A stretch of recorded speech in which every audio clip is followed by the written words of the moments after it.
Bonjour tout le monde, je m'appelle Mohamed Chat, je suis expert en cybersécurité. Donc bienvenue dans cette nouvelle vidéo dédiée à la cybersécurité, au système de management de la sécurité de l'information, le SMSI. Donc tout d'abord, j'aimerais bien donc commencer par les mesures, comme nous les avons vu ensemble lors des précédentes vidéos.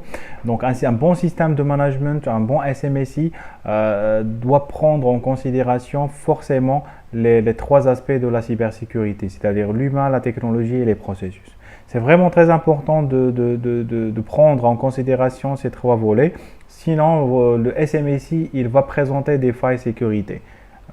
Si on se concentre beaucoup plus sur tout ce qui est procédure, etc., et on délaisse la technologie et l'humain, notre système il va présenter des failles. De même, si on se base sur la technologie et l'humain et on délaisse l'organisation, donc notre système il va présenter des failles. Donc c'est vraiment très important pour avoir un SMSI complet de se focaliser sur les trois aspects de la cybersécurité: humain, technologie et process. Donc ces mesures de protection, donc on les met pour protéger donc les actifs, ce qu'on appelle les actifs informationnels. Les actifs informationnels, ils ne sont pas constitués que de l'information. Donc il y a de l'information, il y a du matériel et de l'humain.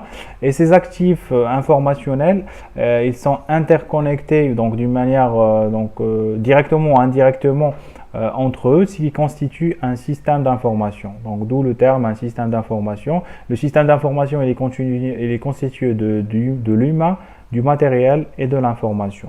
Donc pour protéger ce système, il faut prendre en considération, comme je le dis, je le répète, c'est parce que c'est vraiment très important, il faut prendre en considération les mesures de protection humaine, technologique et procédurale afin de préserver donc la disponibilité, l'intégrité et la confidentialité du système d'information.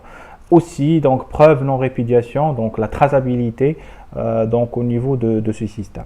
Voilà, donc pour avoir un bon SMSI, il faut respecter ces règles.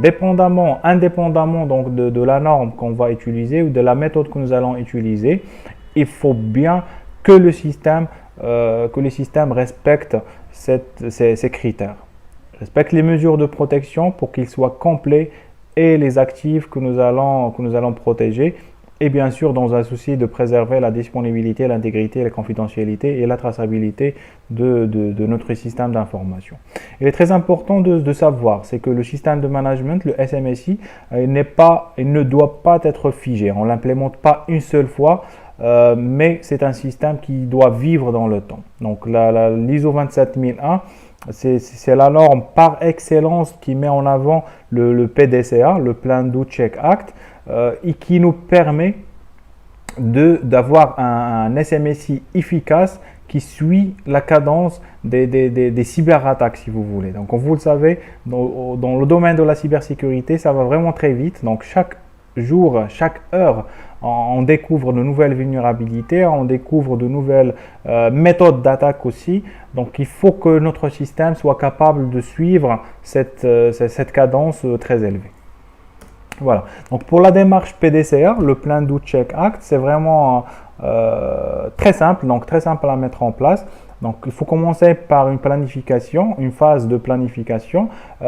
Cette phase, il doit comporter, on doit définir notre périmètre d'intervention, d'accord? Le périmètre du SMSI, politique sécurité, les objectifs de l'entreprise en termes de sécurité.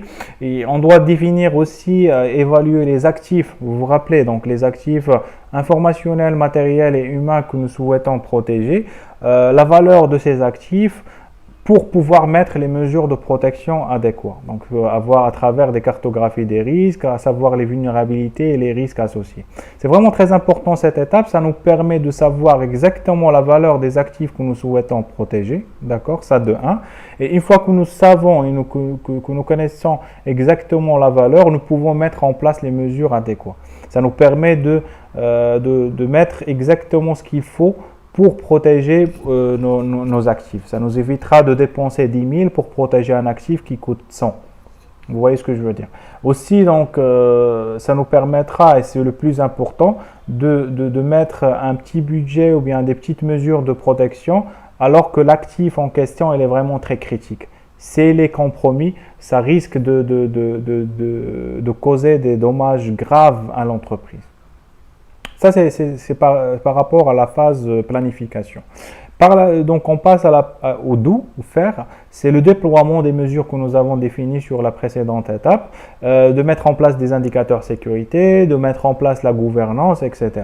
Et aussi, le plus important, c'est de lancer un programme de sensibilisation et formation, la sensibilisation de l'ensemble des collaborateurs, d'accord, de l'entreprise, et la formation du RSSI, du CISO, l'administrateur sécurité, etc. C'est-à-dire les ressources humaines qui seront responsables du SMSI. Et finalement, donc, c'est-à-dire sur cette phase, on pourra passer à la phase contrôle, pardon, le check. Le check, c'est vraiment de contrôler ce que nous avons déployé. Est-ce que ça correspond à ce que nous avons planifié dans la première étape? Ça peut se concrétiser à travers des audits de sécurité, des contrôles internes, des revues, etc. L'essentiel, c'est que dans cette étape, on doit sortir avec un plan d'action correctif, okay, que nous allons implémenter lors de la phase acte. La phase acte, ça permet d'implémenter les actions correctives et les améliorations que nous avons soulevées lors de la partie check.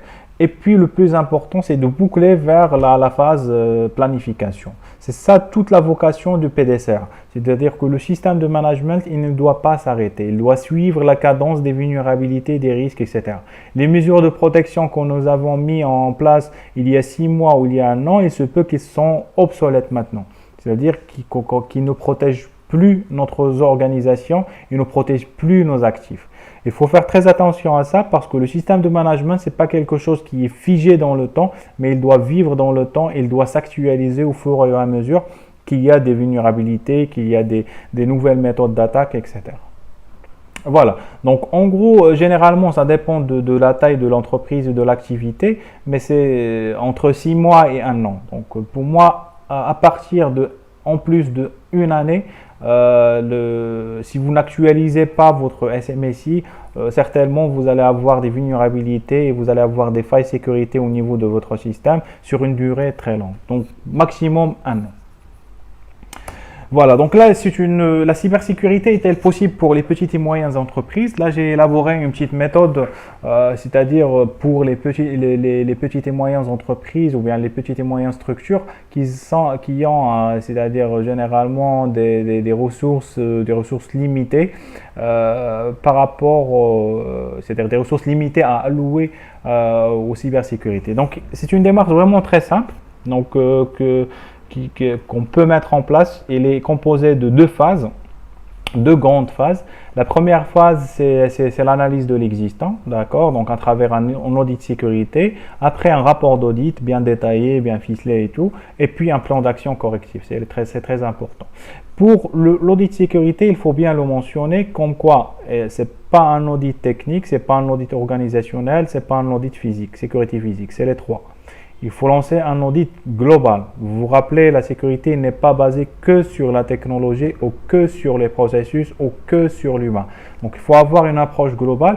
Aussi, l'audit que nous allons réaliser, il faut qu'il soit global pour couvrir tous les aspects de la cybersécurité.